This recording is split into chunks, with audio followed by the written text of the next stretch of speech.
മാരുതിയുടെ സിലറിയോ കേട്ടോ.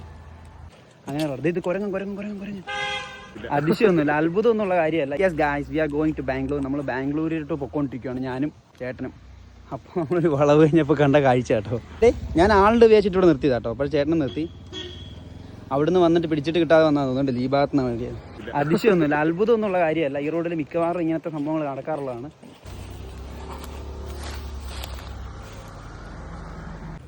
അപ്പോൾ ഞാൻ എൻ്റെ RRലാണ്, ചേട്ടൻ്റെ RTRലും. അപ്പോൾ നമ്മൾ ബാംഗ്ലൂരിൽ പോയിക്കൊണ്ടിരിക്കുകയാണ്. നമ്മൾ ട്രിപ്പിൻ്റെ ഭാഗമായിട്ട് ബാംഗ്ലൂരിൽ പോയിക്കൊണ്ടിരിക്കുമ്പോഴാണ് നമ്മൾ ഈ സംഭവം കണ്ടത്. നമ്മൾ അപ്പുറത്തുനിന്ന് ഒരു വണ്ടി വീഴുന്നത് കേട്ടില്ലേ? അത് കഴിഞ്ഞ് ഇങ്ങോട്ട് വന്നതുള്ളത് അടുത്തത്. ഇതെന്തടാ ഇത്? എല്ലാ വണ്ടി ഇങ്ങനെ കൊണ്ട് പാർക്ക് ചെയ്തേക്കുന്നത്. Bro, it's no parking area. നിങ്ങൾക്ക് അവിടെ പാർക്ക് ചെയ്യാൻ പറ്റൂല. അതെങ്ങനെയാണ് അങ്ങനെ കൊണ്ടിടുന്നത്? അതൊരു കഴിവാട്ടോ. ഞങ്ങൾ വന്നിട്ട് ഇതുപോലെ വണ്ടി കാണുമ്പോൾ നിർത്തും. എന്നിട്ട് ബാക്കി വരുന്ന വണ്ടികളൊക്കെ ഞങ്ങളെ കണ്ട് നിർത്തുക. അങ്ങനെ അവിടെ ആള് കൂടും.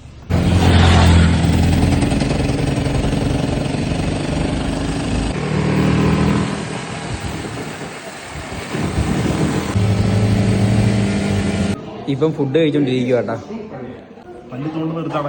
പല്ലി തോണ്ടുന്ന എടുത്ത്. ഹലോ, വ്ളോഗാണ് ഞാൻ അണ്ടർ വ്ളോഗ്. നമ്മളിപ്പം മൈസൂർ കഴിഞ്ഞ് ബാംഗ്ലൂരിന്റെ ഇടയ്ക്കുള്ള സംവേറെ അങ്ങനെ പറയാം. നിറച്ച് ഹമ്പിൾ റോഡ്. സർവീസ് റോഡ് എടുക്കുന്നതിന് വരുമ്പോൾ വേറെ റൂട്ട് കയറി കേട്ടോ. ആ റൂട്ടാട്ടോ ഇത്.